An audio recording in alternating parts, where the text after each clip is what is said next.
Hi, I'm Mary Hodson, President of the Chamber of Commerce here in Hutchinson, Minnesota, and I welcome you to Chamber Connection. I'm so glad that you're here because we have a really important topic today, and I have two guests from the financial industry from Hutchinson. So I want to introduce you to Nicole and Deb. Welcome.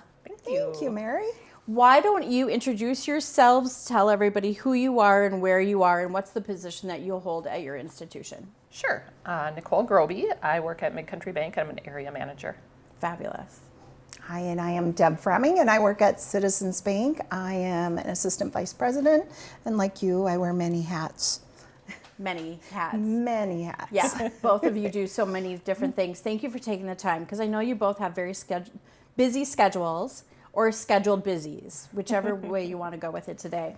It is a Thursday as we're recording this. But we're going to talk about fraud today.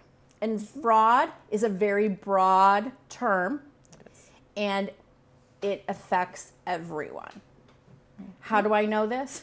Nicole, how do I know this? Oh, you do. Yeah, the chamber recently, somebody got a hold of a number and decided to go have a little bit of fun, right? It can happen to us personally, professionally, in many different ways. And so we want to make sure that everybody has an understanding of what can happen and what some of these scams look like, because anybody can be a victim. Okay? Okay. So, and I was so glad because you reached out and asked me if we could do this to get more information out. And so we're counting on you, our audience, to help us get the word out, because not a lot of people understand what's happening. And sometimes they're scary situations. And if we can think it through ahead of time, I think that's really important. I think if we could even prevent one fraud from this. Right, exactly. That would be great. So let's just talk about some of the scams and the frauds that you see. Why don't we start with you, Nicole? Sure. Most recently, we've seen a lot of people who are getting pop-ups on their computers that say maybe like their security software has expired, please click here. They'll click into that and it'll pop up a phone number. They'll call that phone number. The whole thing's a scam. Someone has put like some sort of malware on their computer to cause that pop-up. That phone number is part of a scam. You get on the phone with somebody who says they're from Microsoft or wherever, and the next thing you know, they're saying, well, we just scanned your computer and we found something on your computer that's bad, and the next thing you know, you fell down this hole of being blackmailed, basically. Someone will get it off your computer if you pay us this much money. So that's one of the ones that we just recently saw.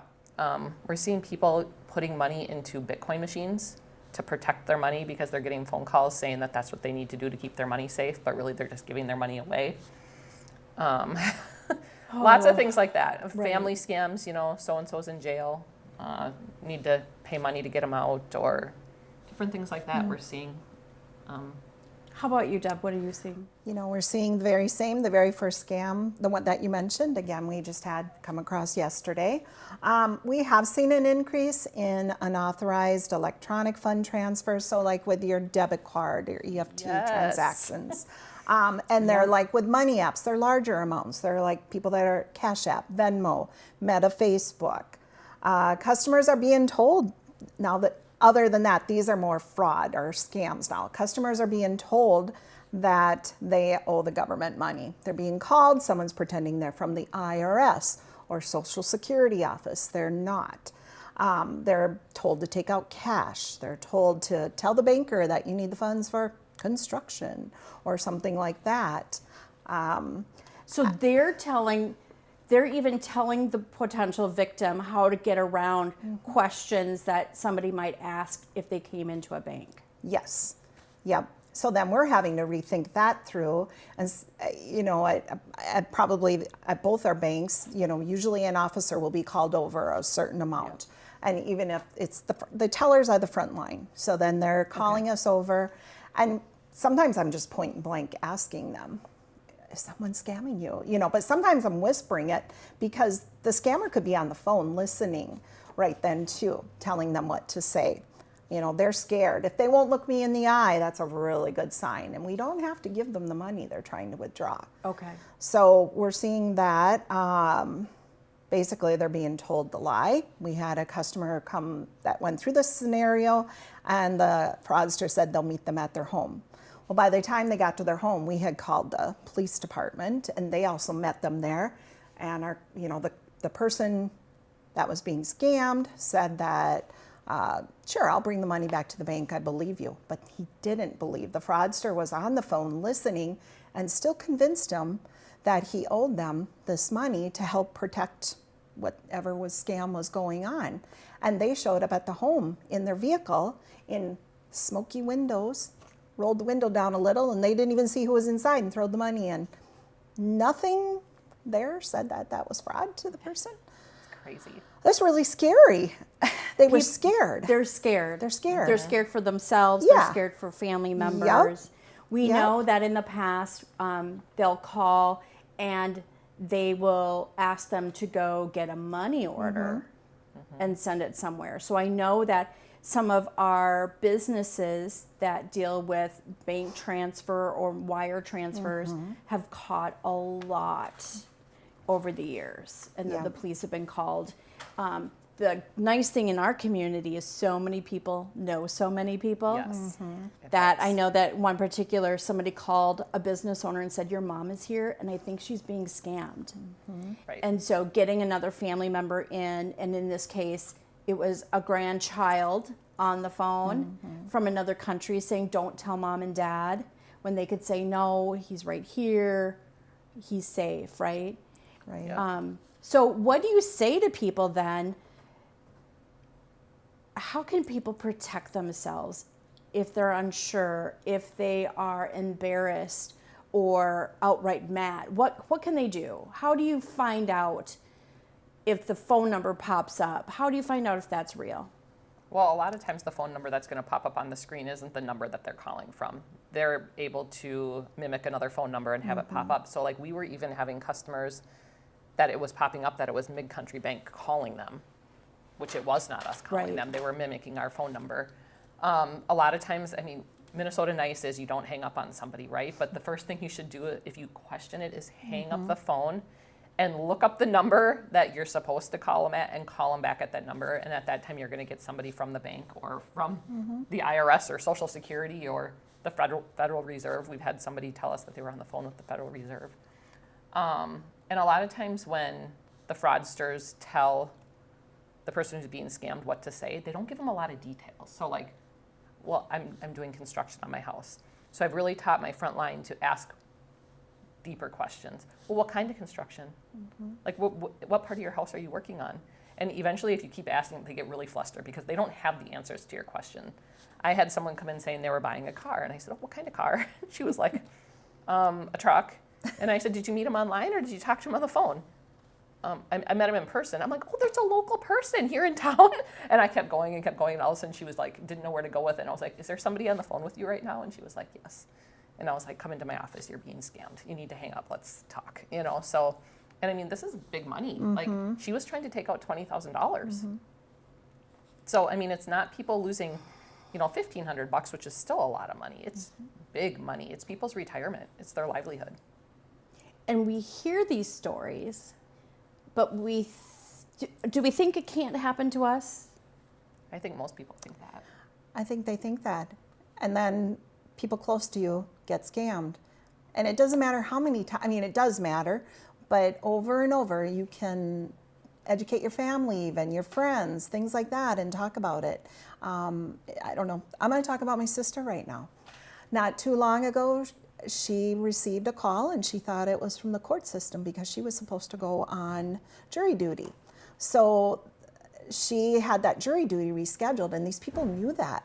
So somehow they knew that. I don't know where they had tapped in, but they convinced her to send $300, $500 money transfers.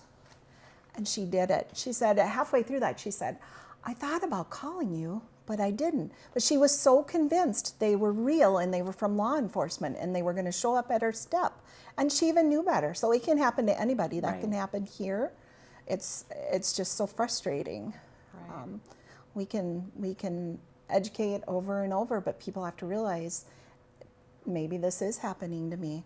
We want to be Minnesota nice and trust people, but I probably trust people second. First, Right. I'm analyzing what's happening. Right. It's really scary.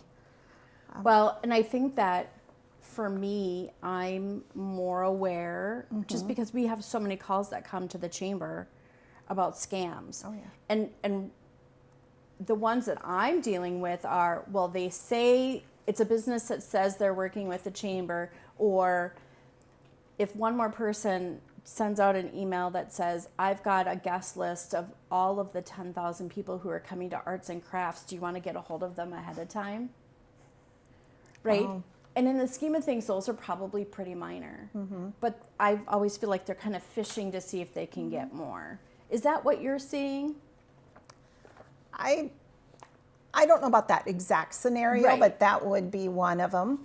I've seen people through Facebook and things like that answer those ads. You know, what you're talking about, they're also going on to, let's say you made a post about that on Facebook, and somebody, I don't know if it's AI generated or personally generated, they're putting on there, we have openings still, send me money.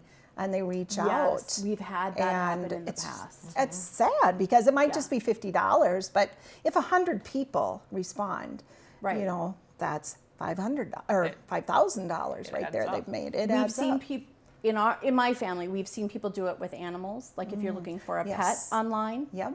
We've seen it with. So let's just talk about, because you could be going and looking for something and end up trapped in that scenario, or somebody's coming to you. So what do you say? How do you tell people what they can do to be safe or not be a target in these situations? So are are you talking more about purchasing something off a marketplace on Facebook, buying from a stranger, an ad in the newspaper or online? I would say I have heard, whether this is true or not, but the biggest majority of those are fake. They're taking real ads that have been out there, real people pretending to be them, and they're reposting. And the people that respond to that really need to be careful about not using Cash App.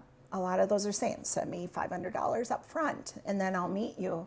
No, I want to meet you and I want to see what I'm buying, you know, and it's really easy though to think they're real, but they're not. But it can happen on the other side too. It If you're can. selling something and then someone's like, oh, I want that, I'm going to mail you a check. Yeah. Well, then they mail you the check. But, oh, weird, it's more money than you asked. Oh, I'm sorry, Mm-hmm. did I send you $1,500 and it was only supposed to be $1,000? Could you send me the $500 back? And just Venmo me. Right. So Mm-hmm. then you send the $500 back and the check's going to And the bounce check- 2 days later and then you're out that money. And it's just heartbreaking for people, you know, Yeah. to lose Yeah. that kind of money. And sometimes even the item, because sometimes they mail the item to the person too with the Right. money or whatever the case may be. So yeah, there's... This is So true. in these situations, it sounds like cash is best, Mm-hmm. being in person, in a safe place, Yes. because that's also something that people need Absolutely. to be Yeah. aware of. Yep. Is you're not your home. not your home, and in a parking lot, a very public parking lot. Yes. During the daytime. Yes. When And it's make sure light people out. know you're going. I Yeah. mean, don't need to do, like, if I'm going to do something like that, my husband knows where I'm going, Yep. who I'm meeting, and, you know. Right. Or they're coming along so that Exactly. you're not Right. alone. Exactly. You know. Yeah. Yep. Yeah. And then for those, when people are coming at you for something, when they're making that phone call or it's the pop-up, how do you avoid being that target? How do you avoid being a victim? Is there a way to avoid it? Well, I would say not to click on those links, first of all.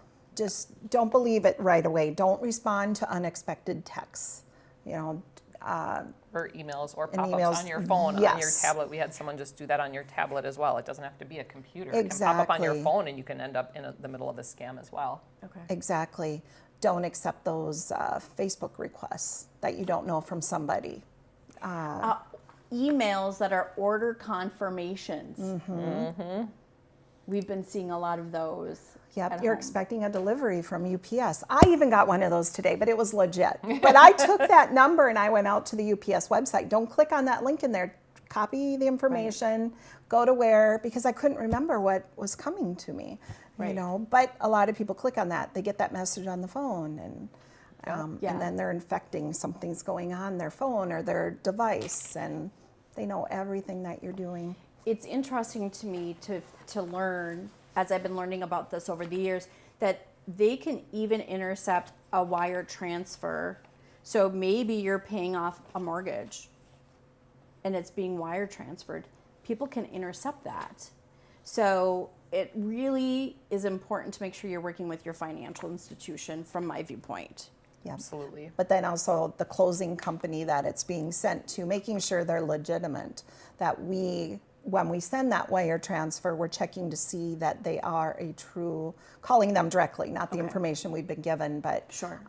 That's a well-known fraud, exactly what you just talked about. Yeah, that's amazing to me, Yep. that something that in the past had been a secure manner, but now with cyber warfare attacks, that's not always the case anymore. And the Right. same can be too with some investment scams right now too, Yeah. where people, maybe it's a click on an email, I'm not sure where they're meeting these people, but all of a sudden they feel like they're investing in something for their future, right? Like I'm going to put it in this investment, and they'll come in to do the wire transfer, and we do our research on our end. You know, you'll research the address, you research the phone number, you go out to Google Maps and look at the building. I'm like, hey, this doesn't look real, this is pretty shady. I'm like, you're sending your investment stuff to this building. It's like this rundown building with broken windows. And you're like, you know, you have to start asking yourself some questions. And I mean, for me, I would do that before I even came into the bank. Like if I'm going to give somebody $100,000, I'm going to make sure it's going to a legitimate location, And right? it's not Like, sitting in the swamp. yeah, exactly. Literally. So those Okay. are things that people can do on their own too, but we love to do our research at the bank. So if you want us to do it for you, we will. Yeah. I think we were investigators in a previous life. I think I'm a Probably. private investigator Yes. in my second life. Yeah, I think that, I mean, we just have to now. I mean, we question a lot of things that come in. And when we get a weird phone call, we go, we can't accept that information via phone. If you'd like to email it to us, we can review it. Oh, we can't email it. Well, I'm sorry, then we're not able to help you, right? And most of the time it's a very quick click because businesses are also susceptible to this. We know Absolutely. several businesses that have had things happen to them over the last few years. And of course, it's ramping up very quickly. Yes, it is. So, what is the first thing, like you said, your sister in the middle of it kind of was like, I think this isn't right. What do you do? What should somebody do? I can say in her situation, she actually contacted the real law enforcement in her area, and they showed up to her house and they helped her realize this was not real. And unfortunately, that money was already gone. Yeah. It had gone to Apple, it had gone to wherever else. But contacting law enforcement right away, and then the next morning when the bank was open, making sure to contact the bank, shutting down your Apple Pay account or whatever it is that you're using at that point. Change your passwords. I know it's Yes. hard to remember when we change them, and people just, they like to use the same one for Right. everything. But having a secure password, something that's not going to be easily recognized with numbers and symbols and capitals and lowercase, like it's no joke. Like it shouldn't be, if it says it should be 7, it should be 17. Like the longer the better. I mean, we need to really start putting a little bit more effort into our passwords, because I think that's huge. People are able to use password detectors now. So like if it's not long enough and it's too simple, they'll be able to figure it out fairly quickly. So then they can get into your online banking maybe, or they Right. could get into your Yep. cash apps and different things like that. So So, reading an article not that long ago, adding a symbol into your password, just adding a symbol into your password makes it a bajillion times, because I'm so accurate, but it makes just adding a symbol somewhere in there makes it much, much more difficult for them to use their auto robot yep. password finders. Yep. And so add a few things. What do you tell people who have a hard time keeping track of their passwords? You know, there's different ways to track those. I mean, I don't want them to carry their passwords, but they need to jot them down somewhere. There are programs online, and I have one that I have where it will save every login and every password. So I can use my password and go online and gather that and use it. So using whatever's out there, a program that will help you remember, or keeping them safely somewhere in your house. Okay. Not in your billfold. Don't carry it with you. Don't carry your social security number with you. No. Right. Yeah. Okay, so you just touched on something, because I know in some of the information that you all sent me ahead of time, social security numbers. What do you do if if somebody's got your social security number and they're using that, You can contact the Social Security Administration. You have to file a claim. And then I believe they will put some sort of lock on your Social Security number. You would I do have to, if believe. you're gonna like have your credit pulled or something like that, you would have to have it released every time you personally want to use it, but it would stop anybody else from being able to use your number to open credit cards and different things like and that. we are going to put some of those numbers up at the end of the show so people can check those out. But they can also call you or their own financial institution and go, hey, I'd like to have those numbers on hand just in case. Yep. And again, for me, I'd like to reiterate, I think if you think this through before it happens, it may Yes. be less likely, Right. right? If you're changing passwords, if you are thinking about how would you react if someone called you and said Yep. ABC, XYZ. Because when they call you, they always have this huge sense of urgency. They don't give you time to think. They don't give you time to call your sister and Right. double check. You've got to do Right. it right now. It's always an immediate thing. So if you already have an idea in your head of what you're going to do if this happens to you, you're going to be a lot more aware when it's happening and how to slow it down or how to stop it right away. Okay. All right. So, what would you suggest if somebody wants to learn more about what these types of scams or fraud entail? What are some of those resources that you would send them to learn more information about that? I would check ftc.gov. There are all kinds of scenarios and information out there. You can also, when you've been scammed, you can go on there and it will come up with a checklist of what to do. So you don't have to memorize everything we're saying today. It will print a checklist. You enter some brief information on there, and it will help. FTC, ftc.gov, G-O-V, so Federal Trade Commission. Commission. Okay. So that is something that where people who are online can get that access. What if they're not online? They can come into any financial institution and just say they want to sit down and talk to somebody about what's going on fraud-wise in the community. Just want to get more information. I mean, your banker, your tellers, those people are always going to be willing to help. Okay. Okay, along the lines of Social Security then, what if you think that, we say these terms of identity theft? What does that mean? What does that look like? And then what do you do? So that can be someone called pretending to be the Social Security Administration or however they are. They've given out their Social Security number to these people. That information, and they also know their name perhaps at that point. Well, that person on the other end of the line could go out and take out loans, take out credit cards in their name. But if you know that your information, you come into the bank and you say, I gave that information out, the bank can help you right away watch what's going to happen. You can put a freeze on, there's 3 credit bureau agencies. And so Equifax, Experian, and TransUnion. You contact, there's numbers that you can call and let them know, I want to put a credit freeze. And it's free to do so. Some of them will try to sell something to you, but it's free. You don't have to pay for that. Okay. And so they'll put a freeze on your credit, and again, contacting Social Security. If worse came to worse and they really did open credit, you could get a new Social Security number, and that would be the office that would let you know if that's the situation. Okay. It's rare, but it has happened. So, Yep. and these are also Equifax, Experian, and TransUnion. They're also what other organizations will utilize if your information has gotten into the dark web. That's what we call it now, I think. Yep. I mean, we did yesterday. I'm not sure about today.